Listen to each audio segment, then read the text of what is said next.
All right, Shalom. First and foremost, I would like to give all praise and glory unto Yahweh, Bahashem, Yahweh Shah, Bahashem, Rakakwadash, and double honors unto the apostles and the elders of GMS who rule well, teach well, being great examples to his younger brothers. And peace and blessing and salutation to the hopeful lake out there pushing this word and truth and in sincerity across the four winds in the name of Yahweh, Bahashem, Yahweh Shah, Bahashem, Rakakwadash. Pushing to get up out there, shalom to the hopeful lake, the believers, the listeners, whom have came back to the obedience of the scriptures through faith in Yahweh Bashim Al Shai. All right, and what I want to go into, all right, this morning, we're dealing with faith, is an action. Faith is an action, which faith is a word, that get thrown around, in this society. All right, but the true faith, well, first of all, having faith requires understanding, and if we don't have an understanding of what we believe, there's no way we can have real faith. When the scriptures speak about the faith, of Abraham, well, first off, what did Abraham believe in the promises given to him by the Father? Okay, before he was, commanded to sacrifice Isaac, where he was told, all right, that his descendants were going to become a great nation. The kings was going to come out of him. Okay? The Lord promised him global rulership, a dominion, a dynasty. Okay? An everlasting dynasty, man, in the earth. Okay? That was the faith of Abraham. You see? And for him to have the faith to be ready to destroy his only heir at the time, well, that showed complete faith, all right, in the Heavenly Father, that he can do anything, that he is. That anything is possible through him because he said that he's going to do it. Okay? Because on the carnal level, there's no way that Abraham, could be the father of all these people if he doesn't even have a seed. You see? And it's through Isaac that the Lord promised that he will become, the father of many people, many nations, which is the tribes. Okay, those company of nations. Okay, so we have, going back to Abraham, that blind faith, not being able to see, a practical way, but understanding that he is. And we coming into the times we're just gonna have to believe that he is. Okay, it's gonna be things that don't make sense in the flesh. Okay, but we have the understanding of prophecy to know, okay, he said he gonna do this, man. And this is an example of that type of faith when you go into the book of Mark chapter 12 and verse 41. It says, and Yahweh Shah set over against the treasury and beheld, all right, and beheld how the people cast money into the treasury, and many that were rich cast in much. And there came a certain poor widow, and she threw in 2 mites, making a farthing.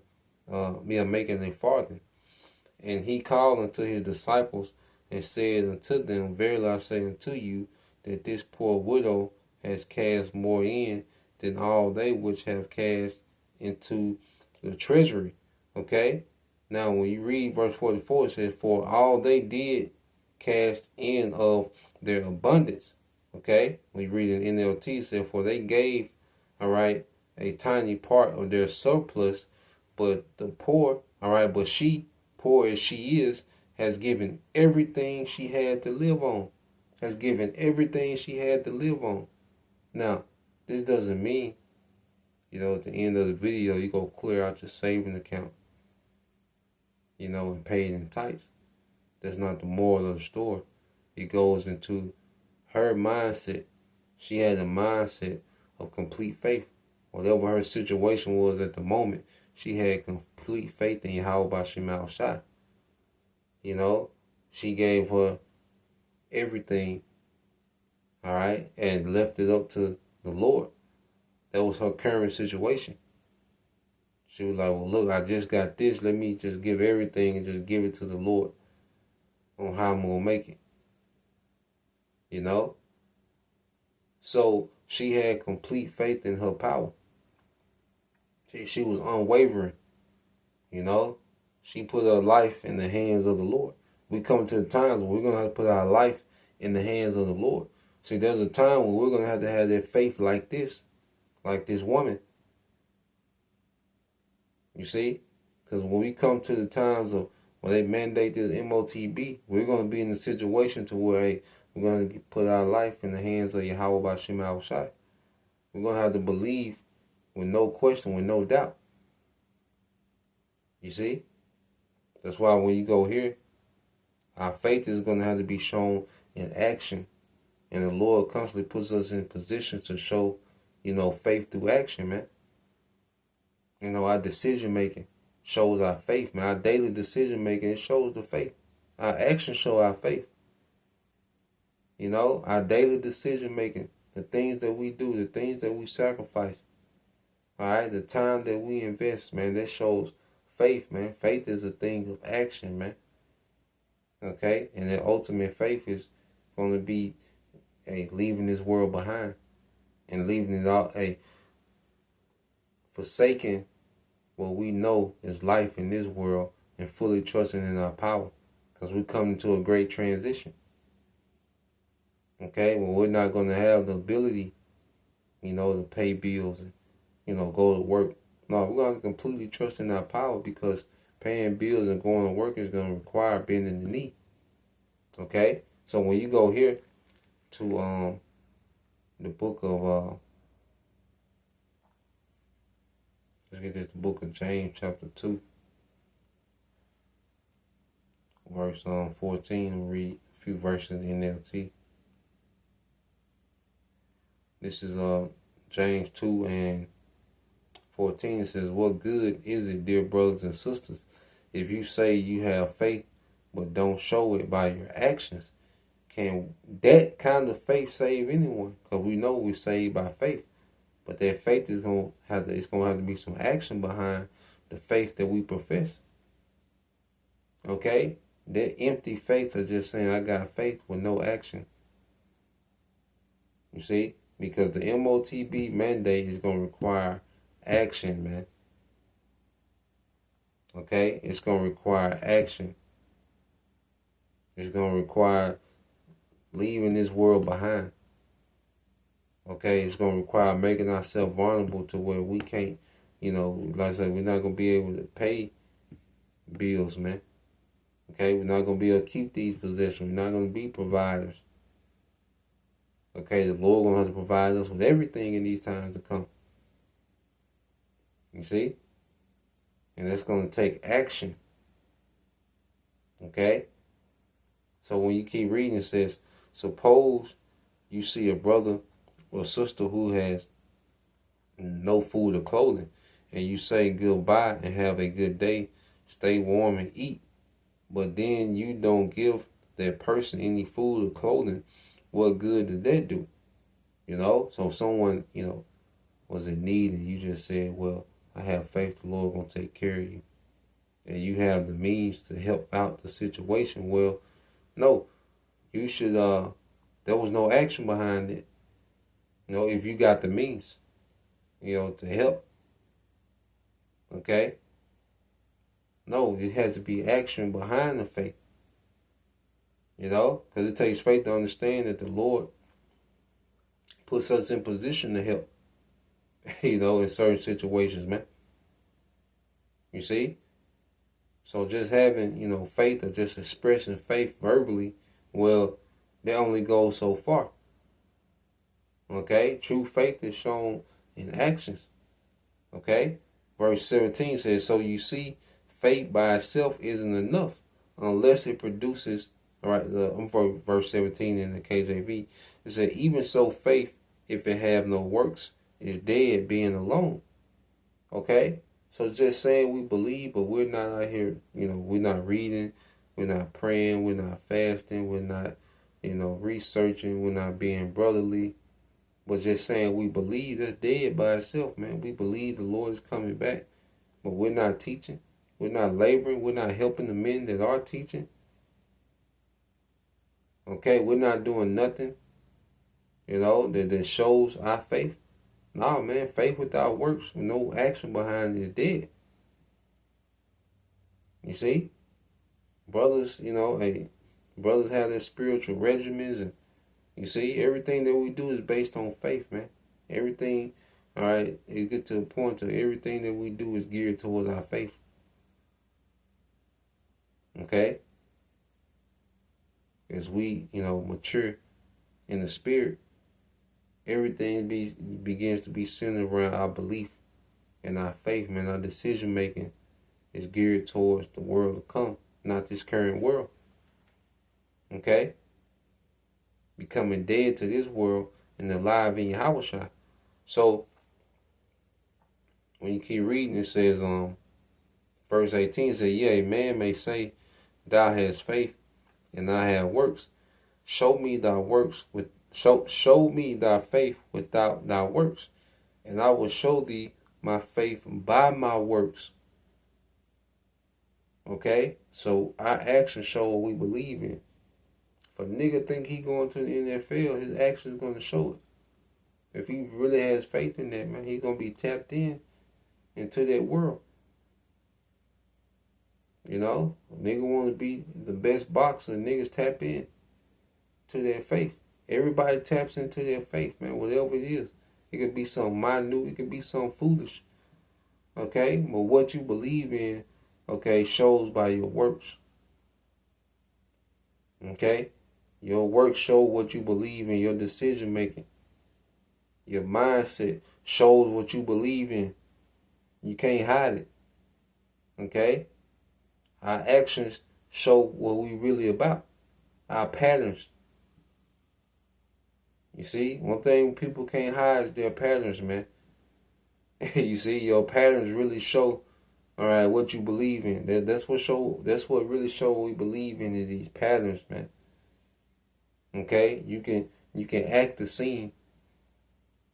Okay, but one thing no one can hide is patterns. Okay. So let's go from there because it's about being kept. In these times, it's going to Revelation 3. It's the book of Revelation chapter 3 and verse 10. It says, "Because thou hast kept the word of my patience." Okay? And to keep, that's the action. How do you keep the word of the Lord's patience? Okay? Which is faith. You see, was separating from this world, laboring in this work. You see, sacrificing, man, daily commitments and sacrifice. That's keeping the Lord's word of His patience. Doing these things patiently because we don't know exactly when. We know we close, but through faith we keep working, we keep grinding. Okay, we don't have a clear end date on the family of the word. We don't have a clear indication when it's gonna be. We don't have a set date. I want to say there's not a set date on the family of the word. We just keep teaching, man. There's not a set date on the return of Yahushua. We just keep teaching, man, through faith, knowing that eventually it's gonna happen. You see, and that's keeping the word of the Lord's patient, man. Because patient means to suffer. Okay, until you get your desired outcome. Okay? So we're in the spirit of suffering till we get that desired outcome. It says, because you have obeyed, Revelation 3 and 12 says, because thou hast kept the word of my patience, I also will keep thee from the hour of temptation, which shall come upon all the world, to try them that dwell upon the earth. To try them that dwell upon the earth, man. It's going to be a global tribulation. It's going to be a global mandate that goes forth. It's MOTB. Okay? Verse 11, "Behold, I come quickly. Hold that fast which thou hast, that no man take thy crown." So hold fast to that faith.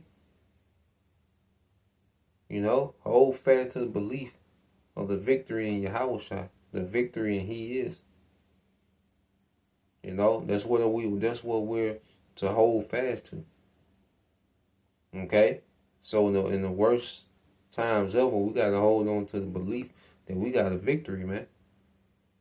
In our most uncomfortable situations, we gotta believe that He is. Okay? And that favor is going to kick in. See, it's the hope and the favor that's going to give us the spirit to suffer, man. To be uncomfortable, to go without. Okay? To leave this world behind. You see? It's because that's us jumping into the mercy of the Lord through faith. You see? So now, man, we coming into some times where our faith, is going to take major action. The Lord's going to up the ante. You see? To where we're going to have to really, trust in Him, and really leave everything, man. Okay, matter of fact, let's get this real quick. In the book of Second Esdras.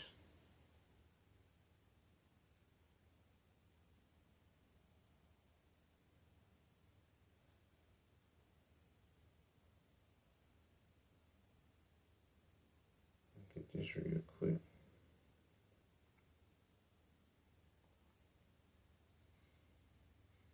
So you go to the book of Second Esdras, because this is, we'll have the faith. We want to have the faith of that Israelite woman that gave 2 mites. Okay, so when you go to Second Esdras 16 and 40, it says, "O my people, hear my word, make you ready to thy battle." And the battle is going to be a battle of faith, man. To keep our faith in the midst of the chaos and the tribulation, man. Okay? It says, "In those evils," see that? "Be even as pilgrims upon the earth. He that selleth, let him be as he that fleeth away. And he that buyeth is one that will lose. He that occupy merchandise is he that have no profit by it. And he that buildeth is he that shall not dwell therein. He that soweth as if he should not reap. So also he that planteth the vineyard is he that shall not gather the grapes. They that marry as they that shall get no children, and they that marry not as the widows, and therefore they that labor in vain." Yes, so it's going to have to come a time where we're going to have to completely walk away from everything, man. We're going to have to give our life as an offering, our livelihoods, our lifestyles as an offering to the Lord. Okay, we're going to give our convenience. You see? All those things, you have to give all those things up. Okay? In hopes of, the favor of the Lord kicking in. You see? So, that's the point. Just want to get into that Lord will. You brothers and you few sisters edified. Till next time, I say Shalom. Kwam Yashala. Abba soon. Shalom.